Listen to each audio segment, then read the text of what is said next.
नमस्कार. मी गणेश तुकाराम शिंदे आपणा सर्वांचं आपल्या अन्न या यूट्यूब चॅनलवर स्वागत करत आहे. आज मी सकाळच्या व्हिडिओत मांडणार होतो की आज खऱ्या अर्थानंच आमच्या जीवनातला पवनराजेंचे जे आम्ही मित्र होतो ते आमच्या जीवनातला महत्त्वाचा असा दिवस होता. आज आमच्या प्रत्येकाच्या मनामध्ये पवनराजे हत्याकांडात आरोपितांना शिक्षा होईल अशीच भावना होती, परंतु तसं काही घडलं नाही. पवनराजे यांच्या कळमनुरी येथे झालेल्या त्यांच्यावर गोळीबार करून त्यांची हत्या करण्यात आली होती. त्यांच्यासोबतच त्यांच्या वाहनाचा चालक समद काजी याची पण हत्या झाली होती. ही हत्या झाली होती 3 जून 2006 मग या हत्येचं माहिती नवी मुंबई आणि रायगड पोलिसांना कळाल्यानंतर तात्काळ तिथं पोलीस पोचले होते आणि त्या पोलिसांनी मग पंचनामा पण केला होता. पुढं तपास CBIकडे गेला आणि सर्व हे तपास पूर्ण करून CBIने तपास पूर्ण करून अलिबाग येथील जिल्हा सत्र न्यायालयात या हत्याकांडाचा खटला दाखल केला. त्यात सर्व या 9 आरोपींची नाव होती. अलिबाग येथे ते आढळणी आहे आणि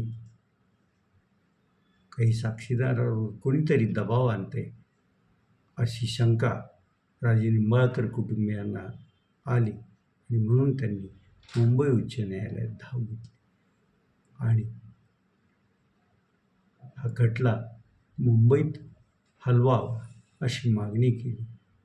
कोर्टाला राजे निंबाळकर कुटुंबांनी केलेल्या फिर्यादीत तथ्य आढळलं आणि त्यांनी मग या दुहेरी हत्याकांडाचा खटला मुंबई येथे किल्ला कोर्टाच्या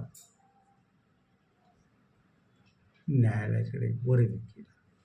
तेथे CBIचं विशेष न्यायालय आहे. तिथं या खटल्याची सुनावणी सुरू झाली आणि खटला अलिबाग न्यायालयात दाखल झाल्यापासून ते ज्यावेळेस पहिली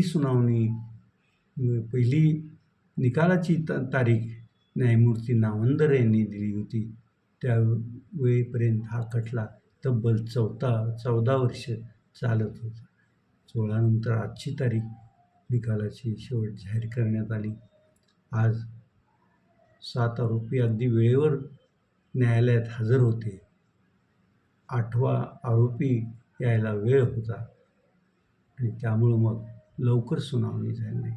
8वा आरोपी कोर्टात हजर होताच मग न्यायमूर्ती नावंदर यांनी खटल्याचा निकाल वाचनास सुरुवात केली आणि त्यांनी प्रथम CBIनं उत्तम रीतीने तपास केल्याचा शेरा पण हे पण दिलं आणि मग त्यातच तपासातल्या त्रुटी काय आहेत आणि त्यामुळं आरोपितांवर आरोप सिद्ध होऊ शकत नाही हेही सांगितलं. कारण पंचनाम्यात ज्या ठिकाणी ही घटना घडली होती पोलिसांना पवनराजे यांच्या स्कोडा वाहनापुढं टाटा 4चाकी कार आडवी लावल्याचं सांगितलं गेलं. त्यानंतर एक मोटारसायकल पण होती असं त्या स्थळ पंचनाम्यात लिहिलेलं होतं. पुढं त्याच पंचनाम्यात ही मोटारसायकल दिसून आलेली नाही असंही नमूद केलं. जी टाटाची इंडिगा कार होती ती हल्ला झाल्यानंतर एका बंगल्या शेजारी लावल्याचं सांगण्यात आलं. तर त्याच ह्याच्यात ती एका घरापाशी असल्याचं पोलिसांनी नमूद केलं होतं आणि वास्तवात ती कार सापडली एका शेताच्या ह्याच्यात, तीही जळालेल्या अवस्थेत. कार जळालेली असतानाही पोलिसांनी कारचा रंग पांढरा होता असं का नमूद केलं आहे? जळालेला कारचा रंग कसा तुम्हाला पांढराच होता हे कळालं, असाही सवाल न्यायमूर्तींनी विचारलं होतं. आणि ही बाब आरोपींना त्यांनी ते ह्या प्रकरणात गुंतलेले आहेत ते सिद्ध करू शकत नाहीत असं न्यायमूर्ती नावंदर यांनी सांगितलं. आणि सबळ पुराव्या अभावी या 9 जणांचा त्या हत्याकांडात काही संबंध नाही असं स्पष्ट करत आरोपींना निर्दोष मुक्तता करण्यात येत आहे असा निकाल दिला.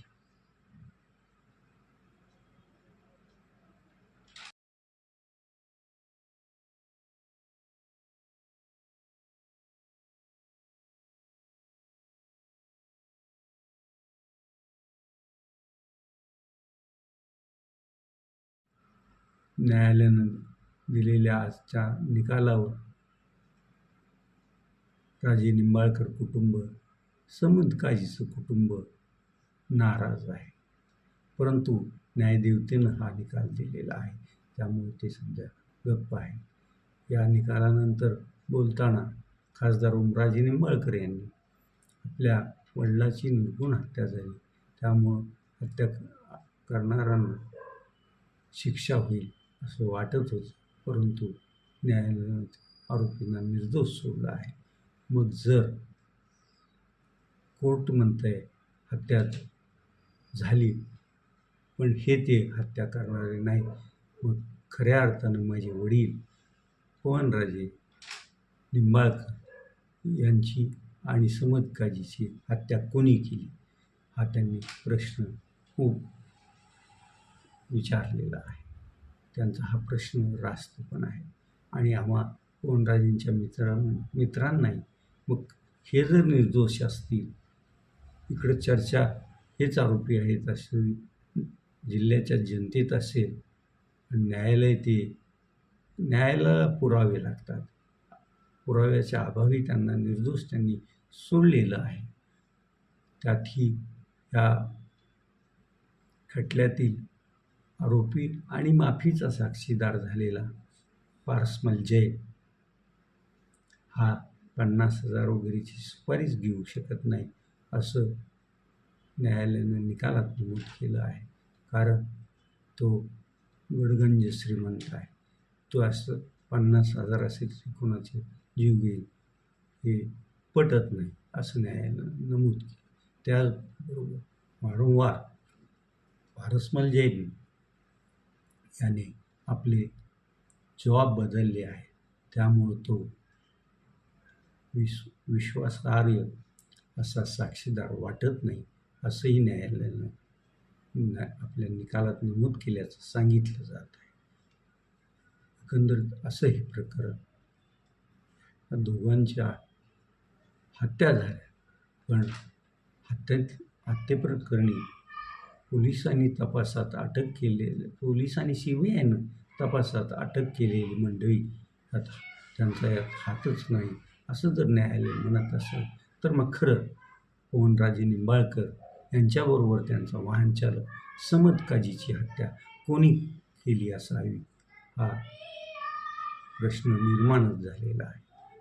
वास्तविक ज्या काळात ही हत्याकांड त्या काळात राज्यात काँग्रेस राष्ट्रवादी आघाडीचं सरकार, CBIनं तपासात जेव्हा हे हत्याकांडाचं मास्टरमाइंड मुख्य आरोपी हे त्यावेळी खासदार असलेले पूर्वी राज्याचे गृहमंत्री असलेले पद्मसिंह बाजीराव पाटील यांचं नाव उघड केलं, त्यांना अटक केली, त्यानंतर काहीतरी घडलं असावं असं वाटतं.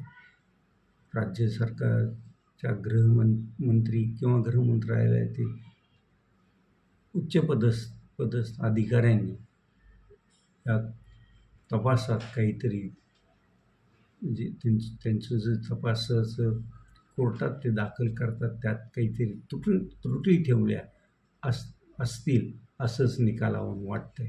आणि साहजिकच डॉक्टर पद्मसिंह बाजीराव पाटील त्यावेळी राष्ट्रवादी काँग्रेसचे खासदार होते. राज्यात राष्ट्रवादी काँग्रेसचंच सरकार होतं. शरद पवारांचे निकटवर्तीय म्हणून त्यांची त्यावेळी ओळख होती. आणि अशा मोठ्या राजकारणाला वाचवण्यासाठी हा केलेला जो खटल्याचं कोर्टात हे दाखल पोलिसांनी आणि CBIनं दाखल केलं त्यात अशा त्रुटी ठेवल्या असाव्यात असं जिल्हाभरात आजच्या निकाल घोषित झाल्यापासून चर्चा सुरू आहे. अनेकांनी निकाल लागायलाच पाहिजे होता. तोही हत्याच्या प्रकरणात अटक असलेले आरोपींना शिक्षाच झाली पाहिजे होती असंही लोक आता चर्चा करतात. मात्र न्यायालयाला न्यायालयापुढं या प्रकरणाची कागदपत्र होती, त्यात आढळलं नाही, त्यात दोष आढळले आणि त्या दोषामुळं त्या 9ही आरोपींची निर्दोष मुक्तता न्यायालयाने केली आहे.